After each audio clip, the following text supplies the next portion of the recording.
Die verbotene Geschichte Afrikas. 6 Orte, die unser Weltbild zerstören. Wenn Sie das Wort Afrika hören, an was denken Sie da? An dichten Dschungel? Weite Savannen? Oder an verstaubte Geschichtsbücher, die uns weismachen wollen, dass alles Große auf diesem Kontinent entweder reiner Zufall war oder von Fremden dorthin gebracht wurde?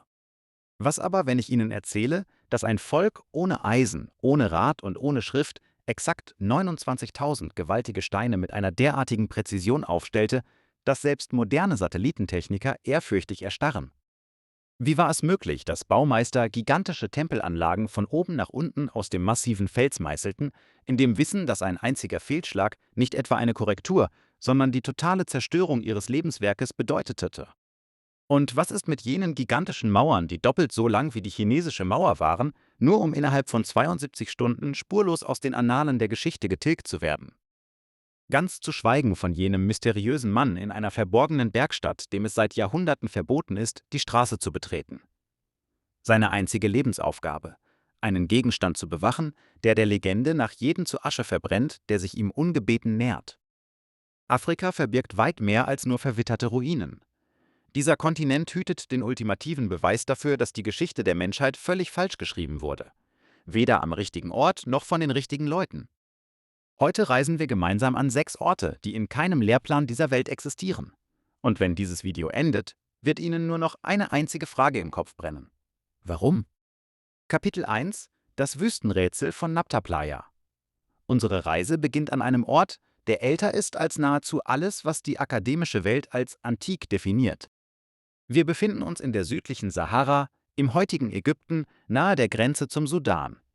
Willkommen in Nabta Playa. Heute ist dieser Flecken Erde eine lebensfeindliche, ausgedörrte Hölle aus Staub und glühenden Steinen. Doch drehen wir die Uhr um 11.000 Jahre zurück.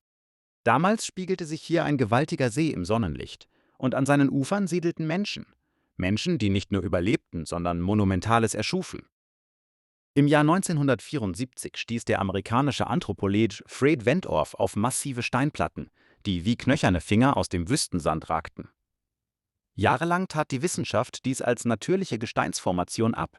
Doch als die Ausgrabungen begannen, offenbarte sich das Unfassbare.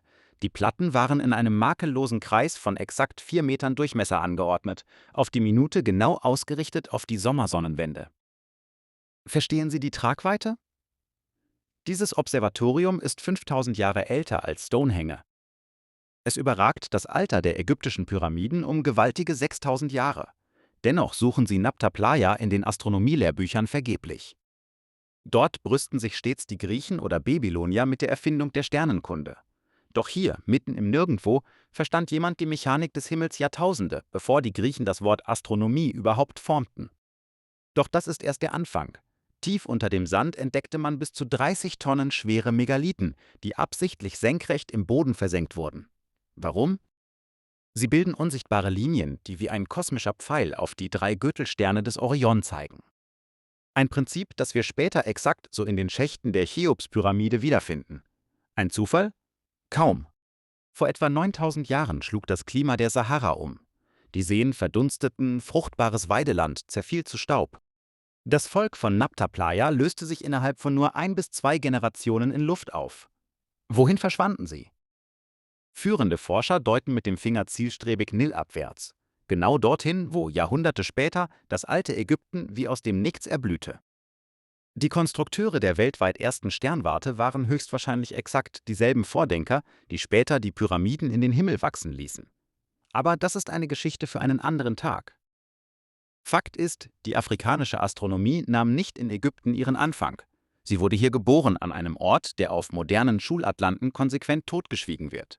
Eine detaillierte Analyse der University of Colorado aus dem Jahr 1998 lieferte den endgültigen Beweis. Die Gesteinslinien markieren nicht nur den Sonnenaufgang, sondern exakt jenen Punkt am Horizont, den die Sonne zur Sommersonnenwende vor 6000 Jahren eingenommen hat. Das bedeutet, diese Baumeister haben entweder über zahllose Generationen hinweg akribische Daten gesammelt oder sie beherrschten die komplexe Mathematik zur Berechnung der Erdachsenpräzession. Zur Einordnung: Dieses wissenschaftliche Niveau erreichte die europäische Zivilisation erst im 15. Jahrhundert nach Christus. Kapitel 2: Senegambia, das 29.000 Steine Paradoxon. Wir springen an die Westküste Afrikas, Senegambia. Eine Region, die heute auf die Staaten Senegal und Gambia aufgeteilt ist. Touristen verirren sich selten hierher und historische Fachmarktschäden schweigen sich aus. Ein fataler Fehler. Denn hier verbirgt sich die dichteste Ansammlung megalithischer Steinkreise auf unserem Planeten. Stellen Sie sich fast 1000 einzelne Gesteinskomplexe vor, verteilt über eine Fläche von 300 Quadratkilometern. Insgesamt 29.000 behauene Monolithen. Jeder einzelne dieser Steine besteht aus eisenhaltigem, extrem hartem Laterit. Sie ragen bis zu 2,5 Meter in die Höhe und bringen bis zu 7 Tonnen auf die Waage. Und sie sind in perfekten Kreisen angeordnet, deren Durchmesser nicht einmal um einen lächerlichen Zentimeter von der geometrischen Norm abweichen. Im Jahr 2006 nahm die UNESCO diese Stätten in die Liste des Weltkulturerbes auf, verpasste dem Dossier aber eine stille, fast peinlich berührte Fußnote. Der Zweck der Anlagen bleibt ungeklärt. Ungeklärt. Bei fast 1000 steinernen Monumenten, die ohne die Hilfe von Metall, dem Rad oder Schriftstücken hochgezogen wurden. Und es wird noch bizarrer. Geologen bewiesen, dass die Lateritsteinbrüche im Durchschnitt 10 Kilometer von den Bauplätzen entfernt lagen. Das bedeutet, diese 7 Tonnen schweren Brocken wurden über 10 Kilometer durch die Wildnis transportiert. Danach wurden sie derart meisterhaft in Form geschlagen, dass die Kanten ohne jeden Spalt ineinandergreifen. Auch hier finden wir wieder die untrügliche Ausrichtung nach der Sonne und bestimmten Aufgangspunkten. Waren es gigantische Gräber? Himmlische Observatorien? Oder ein völlig fremdes Konzept, für das unserer modernen Wissenschaft schlicht die Vorstellungskraft fehlt? Radiokarbonanalysen tief im Inneren der Kreise liefern uns ein unfassbares Zeitfenster. Die ältesten Funde datieren auf 1500 v. Chr., die jüngsten auf das 16. Jahrhundert nach Christus. Das offenbart eine unglaubliche Wahrheit. Diese Steinkreise wurden über einen Zeitraum von gut 2000 Jahren von unzähligen, völlig verschiedenen Generationen gebaut. Sie kamen, fügten neue Megalithen hinzu und verschwanden wieder in den Nebeln der Zeit. Welches heilige Wissen veranlasste diese Menschen, eine Tradition aufrechtzuerhalten, deren Ursprung längst verblasst war? Fragt man die heutigen Völker der Jola und Mandinka, erhält man eine Gänsehautantwort: Die Kreise waren schon immer da, nicht ihre Ahnen haben sie errichtet. Die wahren Schöpfer dieses Wunders sind in der Dunkelheit der Vorgeschichte untergegangen, lange bevor die heutigen Bewohner das Land betraten. Ihre Identität? Bis heute ein absolutes Rätsel. Kapitel 3: Das Königreich Benin, die ausgelöschte Metropole. Wir reisen weiter in den Osten, nach Nigeria, in das Delta des Benue-Fluss. Hier thronte einst das Königreich Benin. Bitte verwechseln Sie das nicht mit dem heutigen Staat gleichen Namens. Dieses Reich war eine der unangefochtenen Supermächte Westafrikas. Und es war eine Festung. Wir sprechen hier nicht von einer einfachen Stadtmauer. Wir sprechen von einem gigantischen Netzwerk aus Erdwällen mit einer unvorstellbaren Gesamtlänge von rund 16.000 Kilometern. Lassen Sie sich diese Zahl auf der Zunge zergehen. Die berühmte chinesische Mauer misst etwa 8.000 Kilometer. Die Befestigungen von Benin waren exakt doppelt so lang. Im Jahr 1974 verlieh das renommierte britische Magazin New Scientist diesem Konstrukt den Titel des größten Erdwerks der Welt und feierte es als eine der größten Ingenieursleistungen der Menschheitsgeschichte. Erbaut wurde dieses Monstrum vom 8. bis ins 15. Jahrhundert. Es schützte Hunderte von Dörfern und Städten und webte ein defensives Netz von schier unfassbaren Ausmaßen. Als die ersten europäischen Entdecker im 15. Jahrhundert dieses Reich betraten, stockte ihnen der Atem. Sie notierten in ihren Tagebüchern, dass die Hauptstadt in puncto Größe und Organisation problemlos mit Lissabon konkurrieren konnte. Sie schwärmten von schnurgeraden Straßen und Gebäuden, die mit meisterhaften Bronzereliefs verkleidet waren, eine handwerkliche Perfektion, die in Europa als absolute Hochkunst gefeiert worden wäre.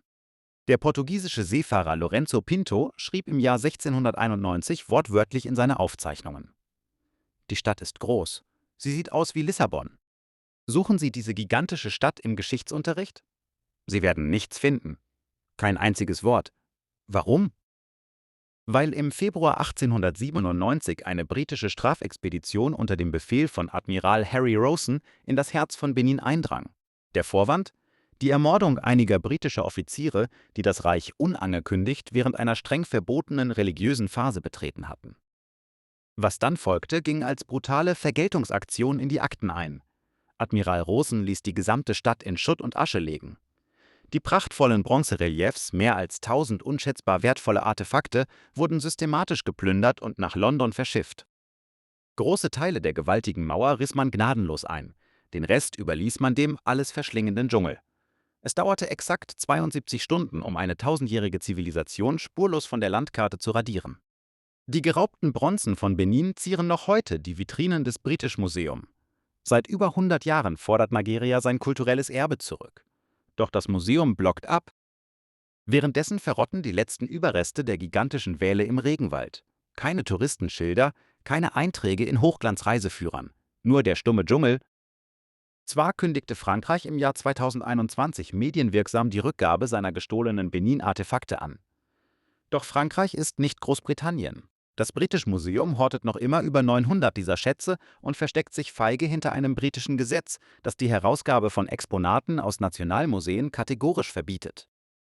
Ein Gesetz, das rein zufällig im Jahr 1963 verabschiedet wurde, exakt zu der Zeit, als die ehemaligen Kolonien begannen, ihr geraubtes Eigentum zurückzufordern. Lassen Sie das einen Moment wirken. Eine Zivilisation, die eine Mauer baute, die China in den Schatten stellte. Ein Volk, dessen Bronzekunst das Niveau der europäischen Renaissance besaß und eine Metropole von der Größe Lissabons bewohnte. Vernichtet in nur 3 Tagen.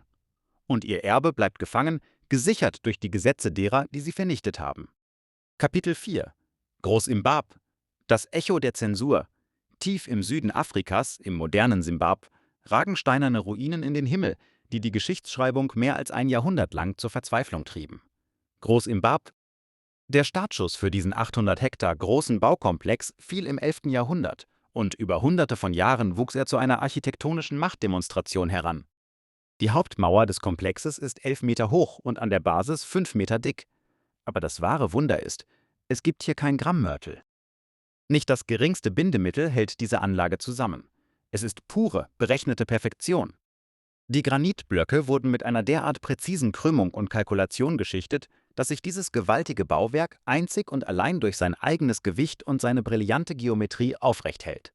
Der britische Architekt Anthony Witty, der das Monument in den 1960er Jahren analysierte, kapitulierte förmlich: „Ich kenne keinen modernen Bauunternehmer, der es wagen würde, so etwas ohne Stahlbeton nachzubauen." Doch die Mauer selbst ist nicht das Schockierendste an dieser Geschichte. Als europäische Abenteurer am Ende des 19. Jahrhunderts Groß-Imbabwe erblickten, weigerten sie sich schlichtweg zu glauben, dass afrikanische Hände dies erschaffen hatten. Der deutsche Geologe Karl Mauch vermerkte 8071 ernsthaft in seinem Tagebuch, die Bauten seien zu gut für Schwarze. Seine absurden Theorien? Die Konstrukteure müssen Phönizier gewesen sein, oder König Salomo, oder die legendäre Königin von Saba. Man erfand Dutzende Theorien, Hauptsache der Ursprung war nicht afrikanisch. Im 20. Jahrhundert trieb es die Regierung von Rhodesin dann auf die Spitze. Man erließ ein offizielles, staatliches Verbot. Archäologen wurde es unter Androhung von Strafe untersagt, Beweise zu publizieren, die belegten, dass die Vorfahren des lokalen Shona-Volks die wahren Erbauer waren. Staatlich verordnete Zensur der eigenen Geschichte. Und als in den 1970er Jahren unabhängige Studien die afrikanische Herkunft zweifelsfrei belegten, reagierte man auf die schäbigste aller Arten.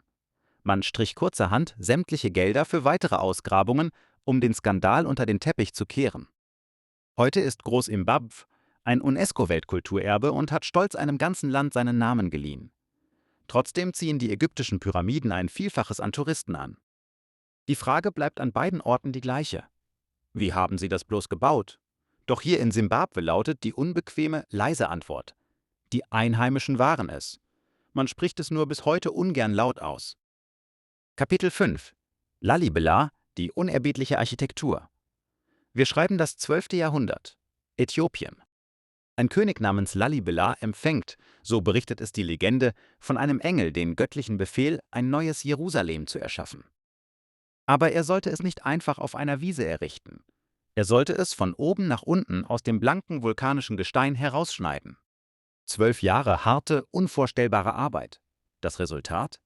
11 massive Kirchen, die komplett aus einem einzigen, zusammenhängenden Block aus vulkanischem Tuffstein geschält wurden. Nichts wurde hier aus Ziegeln gemauert oder aus Blöcken aufgeschichtet. Alles wurde herausgeschnitten. Jeder Steinbrocken, der abgetragen wurde, war für immer weg. Es gab keinen Spielraum für Fehler. Ein falscher Hammerschlag, ein winziger Riss an der falschen Stelle und das gesamte Gewölbe wäre in sich zusammengebrochen. Ein winziger Rechenfehler beim Winkel und die Wände wären völlig schief gelaufen. Die gigantischste dieser Kirchen, Beth Medane Alim, misst unfassbare 33 Meter in der Länge, 23 Meter in der Breite und ist 11 Meter hoch. Alles aus einem einzigen Monolithen. In ihrem Inneren befinden sich 5 Kirchenschiffe und 34 filigrane Säulen. Und noch immer sprechen wir von einem einzigen Stück Fels. Keine Fugen, keine Verbindungspunkte. Um das Gebäude überhaupt vom Felsmassiv zu trennen, schlugen die Arbeiter einen 11 Meter tiefen Graben von Hand in den Stein. Moderne Ingenieure des 21. Jahrhunderts standen fassungslos vor Lalibela und stellten eine fundamentale Frage. Nicht wie haben sie es gemacht, sondern warum ausgerechnet auf diese bestrafende Methode? Denn wer von oben nach unten baut, wählt den ultimativen Schwierigkeitsgrad. Der Preis für einen Fehler ist absolut. Man kann nichts mehr ankleben. Man kann keine Stützpfeiler einschieben. Es gibt nur einen Weg nach vorne oder den totalen Verlust. Unter der Anlage erstreckt sich ein Netzwerk aus tiefen Schützengräben und Tunneln, das die Kirchen miteinander verbindet. Große Teile davon sind bis heute ein schwarzes Loch für die Wissenschaft. Die äthiopischen Behörden verriegeln die Zugänge rigoros, offiziell, um das Gestein zu schützen. Im Jahr 2008 rückte ein britisches Forschungsteam mit modernen Bodenradar-Geräten an. Ihre Scans enthüllten verborgene, hermetisch verschlossene Hohlräume direkt unter dem Hauptkomplex. Was sich darin befindet? Völlig unklar. Die Mönche flüstern nur, dort ruhten heilige Reliquien. Welche genau? Kein Kommentar. Der Zugang bleibt versperrt. Aber nicht nur Tunnel durchziehen den Fels, ein meisterhaftes Entwässerungssystem wurde direkt in den Stein geschlagen. Und dieses System funktioniert noch heute. 9 Jahrhunderte später. Ohne Wartung, ohne Reparatur. Es leitet das Wasser einfach ab. Bis in die Gegenwart ist Lalibela das pulsierende Herz des äthiopischen Glaubens. Tausende Pilger strömen jährlich hierher und beten in exakt denselben Hallen wie die Menschen vor 800 Jahren. Eingeschlossen in Wänden, die keine Korrektur erlaubten. Umgeben von Wundern, geschaffen von Menschen, die niemals einen Fehler machen dürften. Nicht ein einziges Mal. Kapitel 6: Aksum und das tödliche Geheimnis der Bundeslade. Und damit erreichen wir unser finales Ziel. Den Ort, auf den wir die ganze Zeit hingearbeitet haben. Aksum im Norden Äthiopiens. Einst war diese Metropole das Zentrum einer der 4 Supermächte der antiken Welt. Ein Reich, das vom persischen Propheten Mani im 3. Jahrhundert nach Christus in einem Atemzug mit Rom, Persien und China genannt wurde. Aksum kontrollierte den gigantischen Handel zwischen dem Mittelmeer und Indien. Und es war der erste Staat der Welt, der das Christentum zur offiziellen Staatsreligion erhob. Im Jahr 330, noch weit vor dem großen römischen Reich. Doch das Wahrzeichen Aksums ragt in den Himmel: gigantische monolithische Stelen. Gewaltige Obelisken aus massivem Stein. Der größte, der noch aufrecht steht, bohrt sich 33 Meter in die Höhe und wiegt rund 500 Tonnen. Ein anderer, der im Staub der Zeit zerbrochen ist, maß einst 35 Meter und wog Berechnungen zufolge mehr als 600 Tonnen. Hätte er überlebt, wäre es der massivste Monolith gewesen, den die Menschheit jemals aufgerichtet hat. Wie um alles in der Welt es die Aksumiter schafften, einen 500-Tonnen-Koloss senkrecht aufzustellen, ist bis heute Gegenstand erbitterter wissenschaftlicher Schlammschlachten. Nicht eine einzige moderne Theorie konnte bislang experimentell bewiesen werden. Im Jahr 1935 walzten die Truppen des italienischen Diktators Mussolini brutal in Äthiopien ein.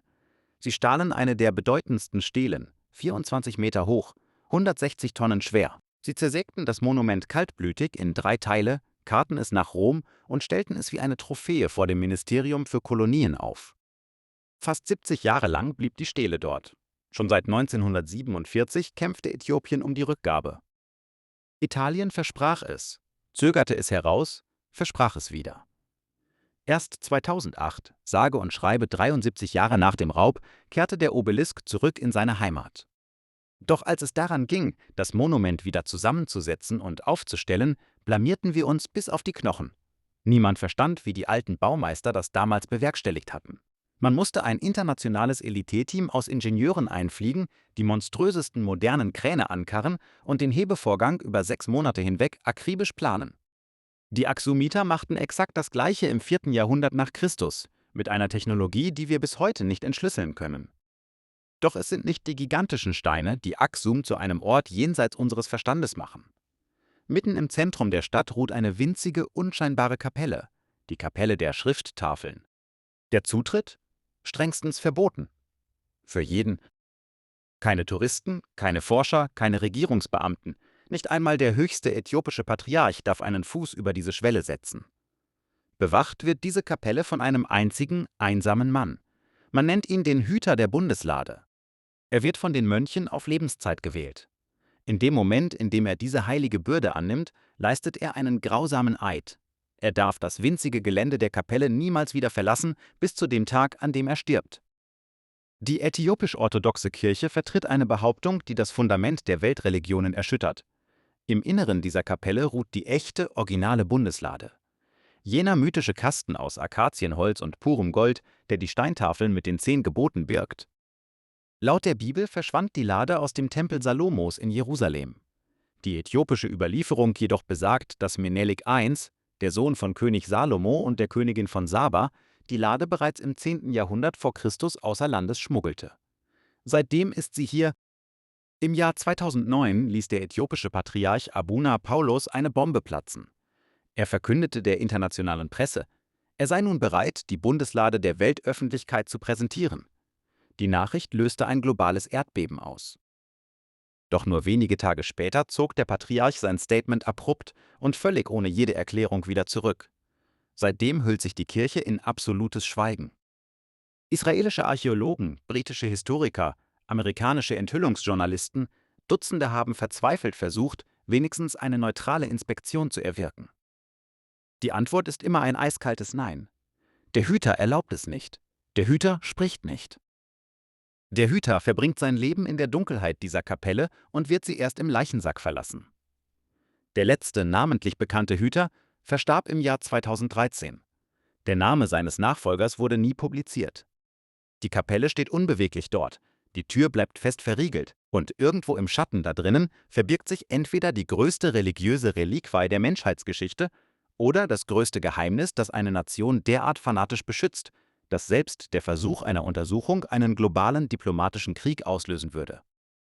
Die Wahl, die Geschichte zu nennen. 6 Orte. Ein einziger Kontinent. Es wäre jetzt ein leichtes, sich entspannt zurückzulehnen und zu sagen, ach, das sind doch nur schlecht erforschte Ecken unserer Erde. Die Wissenschaft ist längst dran, bald haben wir alle Antworten. Doch das ist eine tödliche Illusion. Es gibt keine Daten, nicht etwa, weil niemand danach gesucht hätte. Die Daten fehlen, weil man sie über Jahrzehnte hinweg absichtlich ignoriert und sabotiert hat. Die Forschung an Groß-Mbape war fast 100 Jahre lang staatlich verboten. Die gigantischen Mauern von Benin wurden vor 130 Jahren dem Erdboden gleichgemacht und vergessen. Das Observatorium von Nabta Playa, tausende Jahre älter als die Pyramiden, war seit den 1970ern bekannt, bekam aber erst in den späten 90ern echte Forschungsgelder. Weder diese Sternwarte, noch die 29.000 perfekten Steine von Senegambia, noch die endlosen Wale von Benin haben es je in unsere Lehrbücher geschafft. Ebenso wenig die mörtelfreien Megastrukturen Simbabwes, die gnadenlose Architektur von Lalibela oder das Mysterium der verschlossenen Kapelle in Aksum. Geschichte ist niemals nur eine harmlose Aneinanderreihung von Fakten. Geschichte ist immer eine bewusste Entscheidung darüber, welche Fakten man als wichtig erachtet. Und irgendjemand vor sehr langer Zeit hat diese Entscheidung für uns getroffen. Schauen Sie genau in diesen Spiegel, den wir heute aufgestellt haben. Denn was er reflektiert, ist nicht nur Afrika. Er reflektiert das womöglich größte Geheimnis unserer eigenen Herkunft.